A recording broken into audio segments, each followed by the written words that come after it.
everyone, it's Ayana, your health coach and the founder of Thrive and Be Whole. Woohoo! Hello! I hope you're all doing well. I'm just putting my phone on silent so that I can be with you fully. That's right. You are that important to me.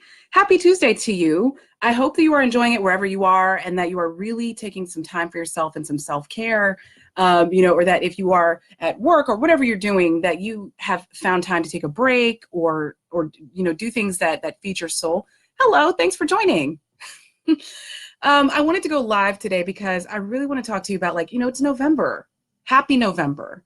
And I want to talk to you about gratitude because, Thanksgiving is this month. It's that time of year when we all start to reflect and think deeply and all of that type of stuff.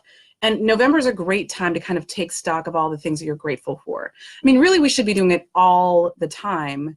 But November especially, we're getting close to the end of the year. There's a lot to reflect on. And it's a great time to be reflective.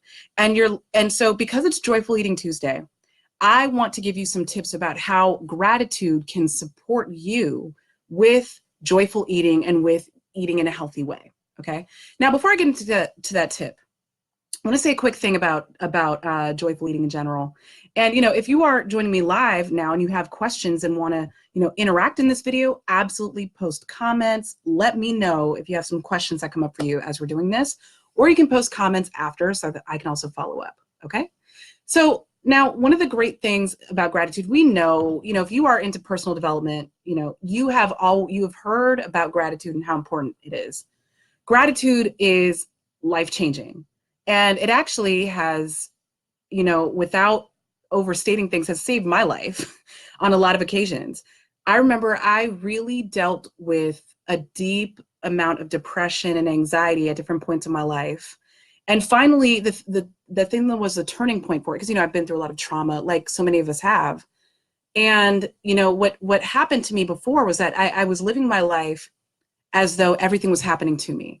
I really was viewing my life and my circumstances through the lens of victimhood, feeling, attacked by my life, feeling as though I was the victim of my circumstances. Everything was happening to me. My life was difficult. Why was my life so difficult?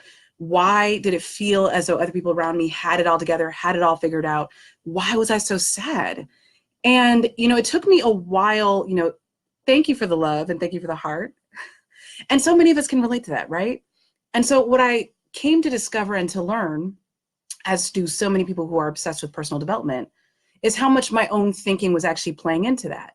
And gratitude was one of the life-changing things that helped to show to me and prove to me that my life was not all bad, right? And that there actually were a lot of blessings and a lot of things to be grateful for and smile about. So, giving you the perfect example, when I was a caregiver for my mom, that was a very difficult job, as you can imagine. I'm her only child. And I remember there would be days where I would just cry and feel hopeless. And I felt overwhelmed. I didn't really know what I was doing. And what ended up happening, using therapy and coaching and other supports, and then eventually, getting to the place where I was able to just sit down and write down all the different blessings I had, it reminded me that there were a lot of positive things happening in my life.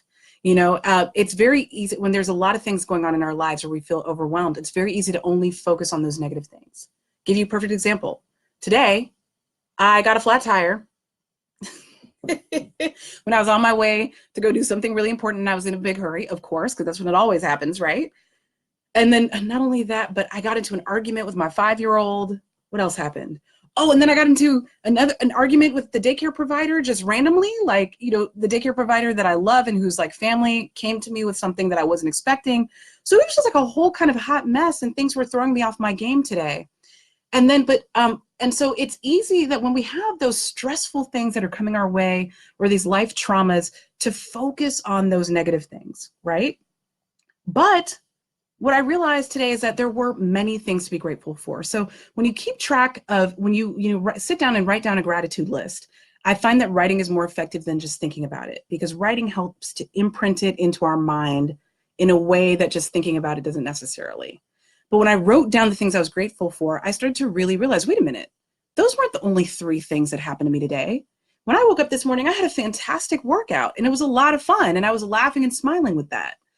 When my car broke down, a tow truck driver saw me and helped me like get myself together, help me pull over to a safe spot and help me change my tire. And then 2 other bystanders who saw us jumped in and helped too. Okay.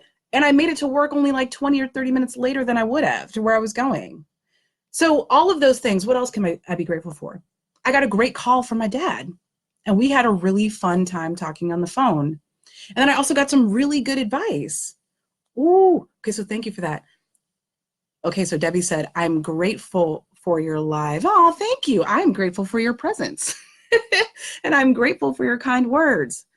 So the point is that all of these really great things happened today. And a lot of people came, you know, like, and I reached out for support and I got good support today. So what happens with gratitude is not, you know, like seeing the world through rose-colored glasses. It's not a fake way of looking at the world. It is looking at the world through reality. It is not allowing ourselves to get trapped in our cynicism. Okay. And so you're like, well, what does all that have to do with eating? I'm glad you asked, right? But it's, you know, when we see the world in reality and we can bring this same attitude of gratitude to our food. Okay. And November is going to be all about that. So we're talking about practicing gratitude for all of these amazing foods. Hi, welcome. Thanks for joining. What we're talking about is, you know, the same thing. In the same way that in our lives, sometimes we have a tendency to view things through gray colored glasses where we only see the negative things.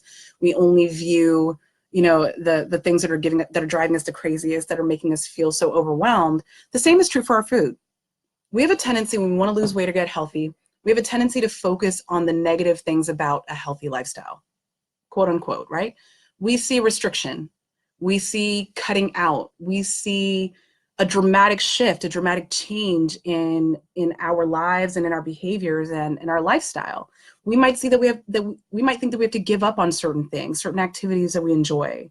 Okay. But really, instead of approaching our health from a place of lack, I want to challenge you all this month, in this November Gratitude Grateful Month, that we are all going to approach it from a place of gratitude for what we get to enjoy. Okay. So instead of like, you know, dang it, I don't get to eat all those cheeseburgers that I love. Okay. What was the food that I used to totally love? I love a burrito. Okay. Burritos were my jam. If I could eat a burrito every day of the week, and not to say that you can't have a healthy burrito, but I'm talking about an unhealthy burrito, right? I'm talking about sour cream, guac, more guac than you need, right? I'm talking about loading it up super this thick, 2 hands to eat, you know, like 3, 4. I'm talking about all of that, right? So, you know, I used to think that a healthy lifestyle meant, okay, well, I have to do away with burritos. Like, I'm not gonna be able to eat that burrito. I'm not gonna be able to go to barbecues and summer and on holidays. I'm not gonna be able to eat cake. I'm not gonna be able to eat this. And so many of us viewed in that way. And of course, who would want to keep up with a healthy lifestyle if you viewed in that way? So instead, focusing on all of the amazing things that we get to do and we get to eat. So instead of me saying, you know what, I can't eat 20 super burritos this week, but instead, ooh, I get to eat this amazing, delicious recipe instead. Okay. I've said this before. If you think, oh, okay, thanks for joining, Debbie. I appreciate your comments. Good luck. So, you know, I used to say to myself, you know, like, I forgot what I was saying because I got caught up in saying, but that's the thing, you know, we used to think that eating healthy meant eating tree bark, you know, or eating something that's really lame. But instead, we get to eat all these amazing foods. And I've said this before, if you Google or if you know, YouTube or Pinterest, like delicious, healthy recipes, delicious, healthy foods, and make sure you put in delicious, you will find so many different cool, amazing recipes you can try. Delicious, healthy desserts. So many ways to get into sweet tooth now that is amazing. You know, so instead of me saying, you know, a healthy, one of my sweet indulgences I used to love was eating cookies, right? And now what I've discovered is that I actually really like a smoothie. You know, I make these fantastic smoothies that scratch my my sweet tooth cravings, and it's amazing. And then it also, like, because they're sweet, they're naturally sweetened, you know, I don't put anything in them that's not healthy. My sweet tooth is just naturally satiated. And so then I'm not craving cookies. It's a crazy thing. So I don't feel as though I'm missing out. Does that make sense? And it also doesn't mean that I never enjoy the cookie, right? It's just about in moderation. So instead of what I don't get to do, what I have to eliminate, what I have to get rid of, I get to eat these amazing, delicious foods that give me energy. I get to eat these amazing foods that allow me to accomplish my dreams, that allow me to accomplish my goals, that allow me to be as energized as my kids are and to keep up with them, that allow me to, go around the world, like go around the world, travel, go all of these amazing places without feeling winded, without feeling like I can't keep up.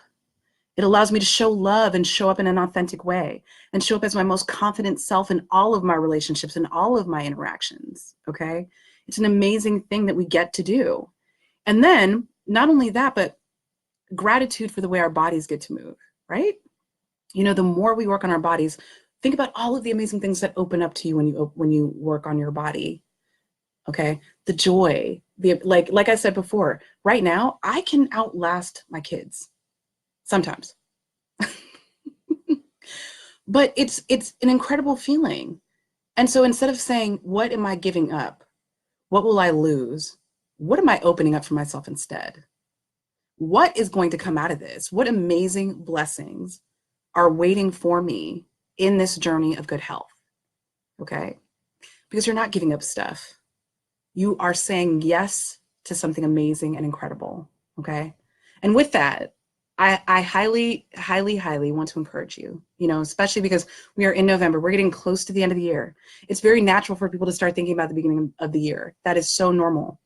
And if you want to, start your new year off or even your holiday season off correctly, if you want to know how to get healthy while enjoying the holidays, so you can feel unstoppable and you can feel like you can really, be healthy and live your life and enjoy yourself, which you can, because I do, then I want you to book a call with me, okay? Book a Love Yourself to Weight Loss breakthrough session with me.